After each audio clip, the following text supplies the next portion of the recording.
কোথাও আমি জাহাপনার সন্ধান করতে পারলাম না। তাহলে কি জাহাপনা আর কোনোদিন ফিরে আসবে না? জাহাপনাই যদি ফিরে না আসে তাহলে আমার এই জীবন দিয়ে আর কি লাভ? তাই আমি আর থাকতে চাই না। আমি আমি ওই নদীতে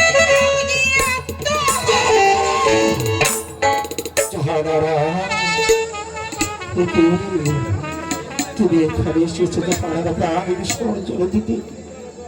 জাহাপনা আপনি ফিরে এসেছেন? হ্যাঁ জাহানারা, আমি ফিরে এসেছি।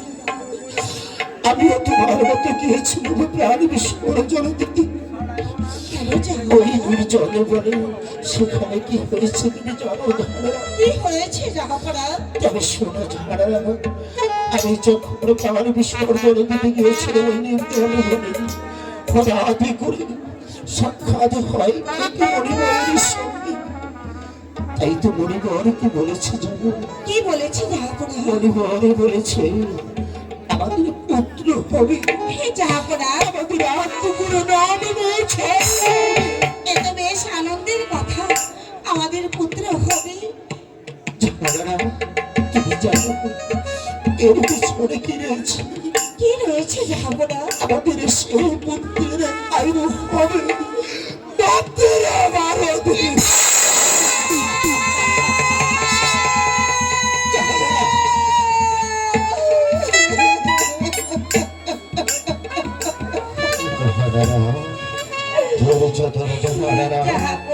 এখানে শেষ নয় জাহানারা। আরো কি বলেছে মণিবর জানো?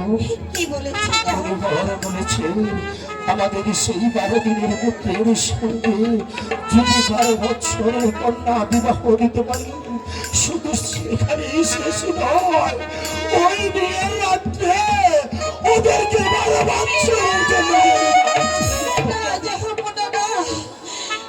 আমি 12 দিনের শিশুকে মনে পাঠিয়ে আমি মা হয়ে কেমন করে এই প্রাসাদে থাকবো না? সেদিন যদি আমরা তাকে বনবাসে পাঠাতে পারি, তাদের আয়ু কত হবে জানো? কত হবে জাহাপনা? মণিবরের আশীর্বাদে তাদের আয়ু হবে 112 বছর। আমাকে তাহলে তাই সহ্য করতে হবে, কারণ আমাদের যদি সন্তানের আয়ু দীর্ঘদিন হয় তাহলে আমরা তাই করবো জাহাপনা। এবার চলুন জাহাপনা, আমরা সবকিছু ভুলি, আমরা সুখে শান্তিতে প্রজাদের নিয়ে আমরা সবাই মিলে প্রজাদের নিয়ে আবার পুনরায় প্রাসাদে ফিরে যাই।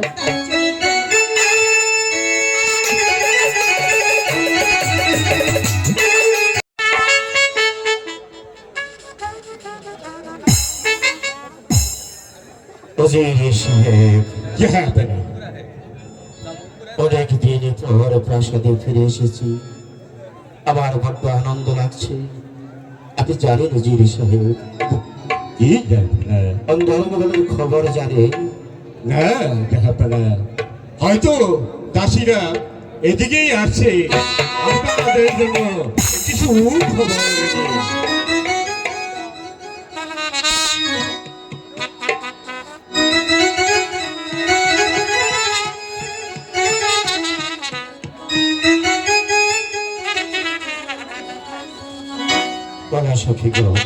আমার অন্তর্মহলের খবর কি? শোনেন শোনেনি শোনেনি বাচ্চা গো, বাচ্চা বলি যে প্রাণে আয় গো, এলে গর্ব হইছে আমাদের ঘরে।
আজ যে আনন্দের সংবাদ দিয়েছ, তাই তো আজ আমি মনের আনন্দে তোমাদেরকে বকতর মালা দান করছি। উজির সাহেব, আজ আজ এই আনন্দ মুহূর্তে সারা রাজ্যময় ধুলাই করে দেবে।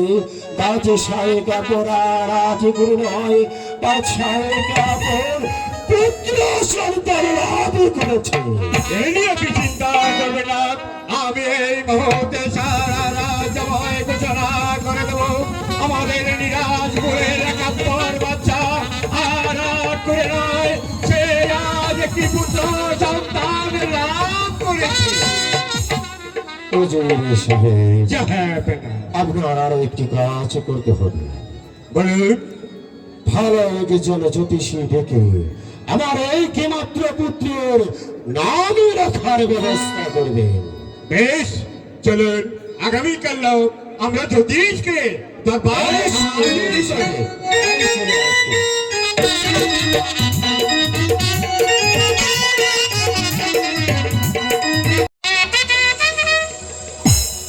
উজির সাহেবকে পাঠিয়েছি ভালো একজন জ্যোতিষী ডেকে আমার পুত্রের নাম রাখার জন্য।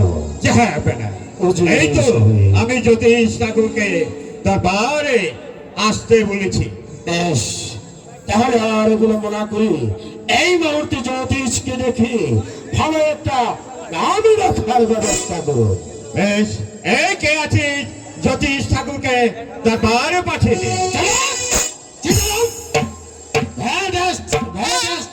ভালাটা পরে রইল, কালাটা উড়ে গেল।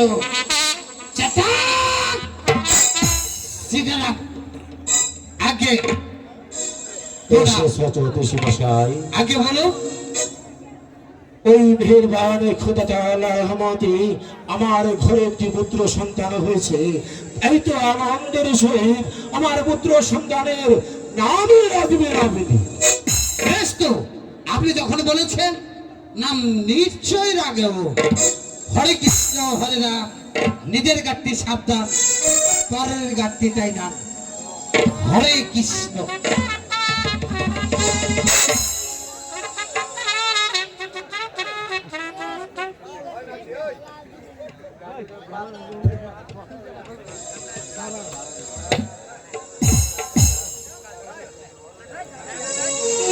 তাই তাই তাই, শ্বশুর বাড়ি যাই, ছোট শালি বাপ ডাকিলে খুশির সীমা নাই।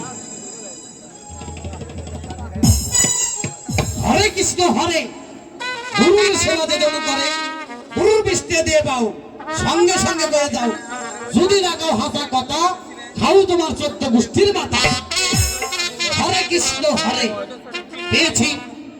এই জ্যোতিষী মশাই, রামের বামে নহে সীতা, নামের বাবা রহস্যা মহির মধ্য হিমের শেষ। একি, তাহলে তো হলো রহিম বাদশা।